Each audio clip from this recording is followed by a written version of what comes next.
In Sefer Ha-Aggadah, we're reading about the importance of Torah. Now we got to the part where we did the biblical midrashim, like midrash from the Bible, midrashim that speak of the rabbis, the scholars. Now it's about moral values and concepts. This is on the first volume, page 315. It says this. The first quote here is from Pirkei Avot. It's a famous one. Al shlosha devarim ha'olam omed al Torah, al avodah, v'al gemilut hasadim. The world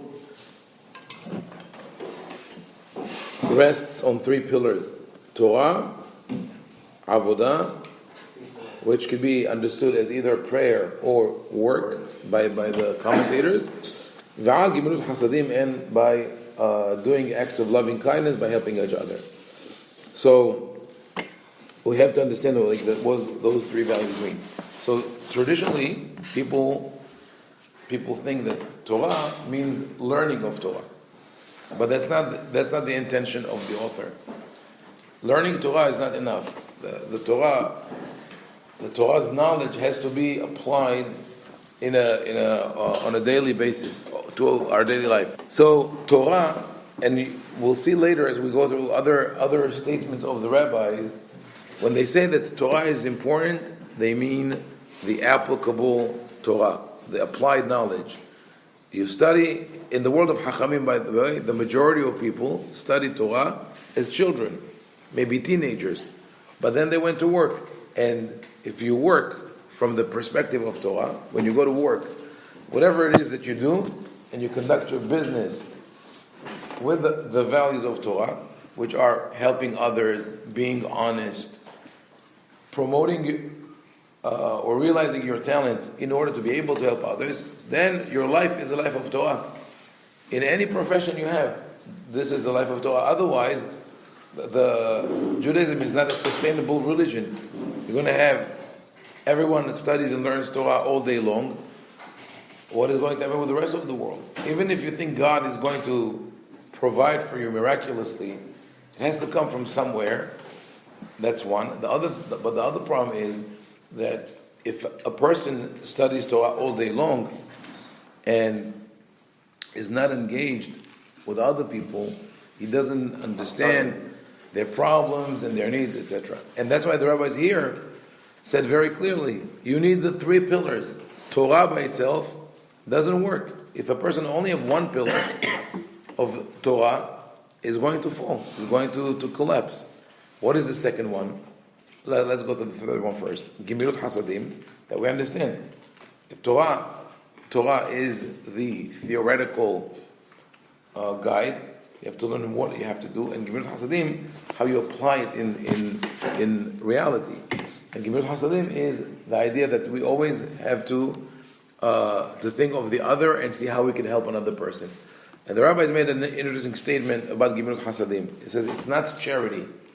You have to separate between the two, because charity you only do with the living and only with those who are in need of sustenance, of usually money.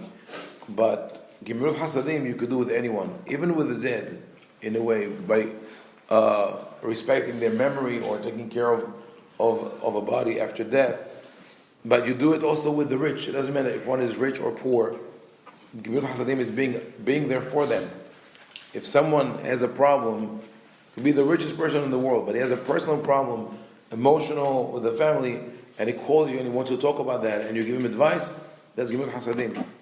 Being a friend, that's Gemilut Hasadim, loving kindness. And it has in the word, the meaning is conveyed, because Hesed in Hebrew originally meant not kindness or mercy, it meant faithfulness and loyalty.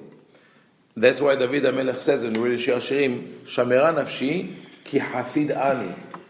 It doesn't say, protect me for I am a pious person, but rather he says Shamera. That's why we don't say Shomra. Shomra is imperative. You protect me. Shamera nafshi means my soul is always on guard. I'm always awaiting your word. Why?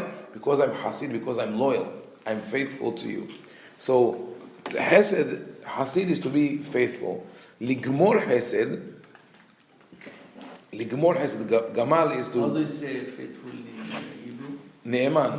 Ne'eman, or bechol beti ne'emanu. That's faithful, right? So the idea of gemilut is reciprocity, to give back, to return. So gemilut hesed it's reciprocal faithfulness. I am faithful to you, you are faithful to me. And that is sort of a contract, but it's a contract that is not bound by anything. I mean, no one can enforce it in court, but when you foster real relationships with other people, you really care about them, that is something that perpetuates. Sometimes it fires back. Sometimes it backfires. You could help people, and they, because they feel indebted, they will sever their ties. But not because of that, you're going to stop helping others. And you could see it in different communities, different societies. When you live in a place where people are willing to help each other, everybody feels better. When the focus is on the individual, eventually it falls apart. So Torah, Gemilut Hasadim, learn the theoretical knowledge that how to grow spiritually yourself and help others, and then Gemilut Hasadim. Avodah is in the middle, and Avodah is a word that could be understood in Hebrew either as Avodat Hashem, service of God, and Avodat HaKorbanot, the service in the temple, or work. So the commentators disagree on that. Some say it means that the world is sustained by by our prayers, by the sacrifice in the temple. Others say no, it means work, real work. I say, when you look at the word, it says, why use an ambiguous word? If avodah could mean either work or prayer, then use a word that connotes only one. For prayer, you could say tefillah, or avodat bet hamikdash, that there would be clarity. And for work, you could say melacha, or parnasa, or whatever it is. By using a word that avodah, that could mean either prayer or temple service, the author wanted to say that they are both connected. That it is a pillar that is one and the same. The main thing is avodah. The main thing is work. Like I said before, Torah, like the rabbi said, Torah lelo melacha, Torah she'im adecheret, sofa betela v'goreret avon. If one's Torah is disconnected from the world, from work, it is going to go down the drain. It's not going to be sustainable. Because you don't know the real world, and you have no way of applying the message of Torah to the real world. What is the most important value that we learn through avodah, through work? It's responsibility. If Hachamim say somewhere else a statement that's a little strange. They say this: Gadola mitzuvah ve'oseh, mishano mitzuvah ve'oseh. If you have two people who do the same type of work, one is a volunteer, one is not a volunteer. Who's greater? We all say, the volunteer is better. The one is not. The Torah, the rabbi said, no. The one who is obligated to do it is greater than the volunteer. Now, what do they mean by that? Of course, it's a great thing to volunteer, to give your time. But the problem is that sometimes a volunteer does not feel responsibility. He's doing you a favor. I've had cases like that. Someone in my synagogue in LA volunteered to do the youth program. It was beautiful. He volunteers, he comes, but one Shabbat is there, one Shabbat is not there. Because it's a family event. At least tell me, I'm not coming. I don't have to tell you, I'm doing you a favor by volunteering. And if someone volunteers something that he's not capable of doing, you can never have this person go away. Like, I'm doing you a favor again. I'm willing to do whatever. So the rabbis emphasize that it's based on the Torah, the importance of responsibility. In Hebrew, the word for responsibility, in Mishnaic Hebrew, not in the Torah, there's no word for that in the Torah. But in the Mishnah, it's called aharayut. Responsibility is aharayut. In English, it comes from the word response, to answer to. In Hebrew, it's aharayut from the word aher, meaning to be responsible is to know that other people depend on me. When you work for a living and you don't rely on charity, you realize that other people depend on you.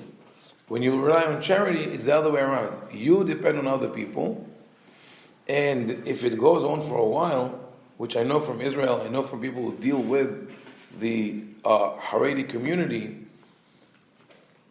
that my Rosh Kollel told me at one point, he says the worst cases of marital strife that come to him in Israel are from a second generation of people who study in the Kollel and rely on charity. Why? Because the husband got used to, I don't need to work to provide for the family. I get it from somewhere else.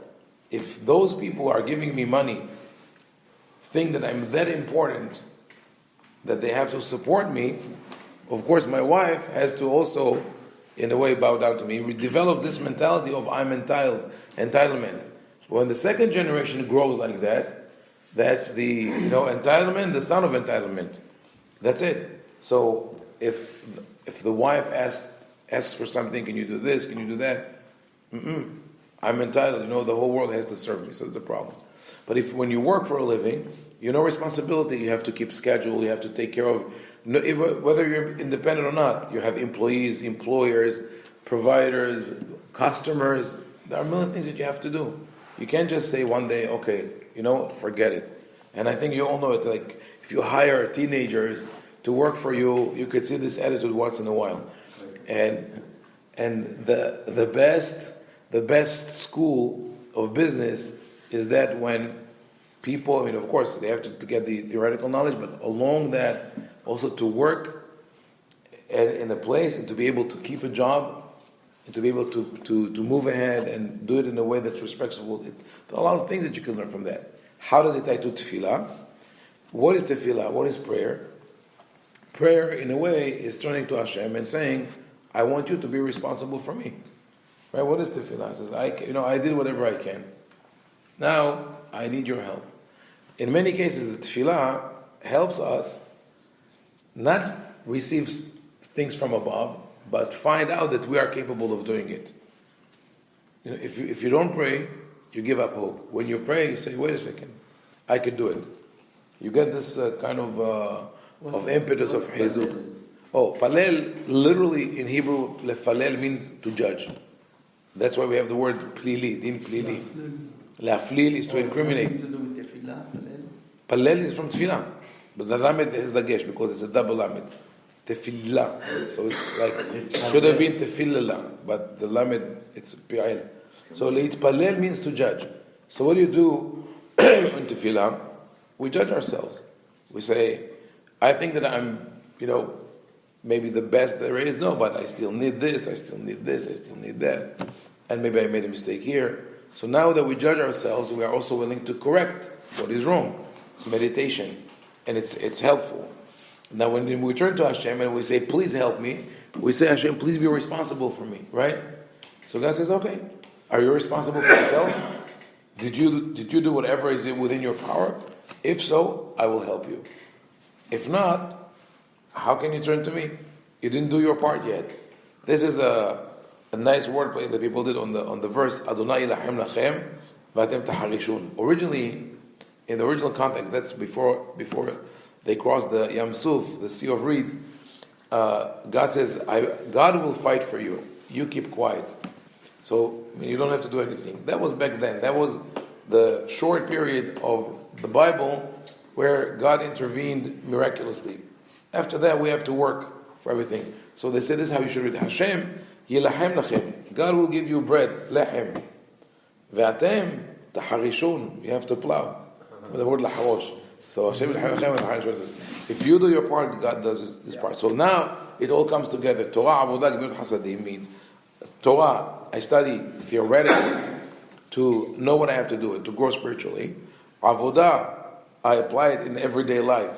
In the way I work, I use the values of Torah, but I also learn to be responsible, and then I can turn to God and ask Him to help me be responsible or take responsibility for me for what I cannot achieve. And Gemilut Hasadim is building this kind of relationship of trust and faithfulness between people, and when it becomes reciprocal, then the whole society becomes stronger.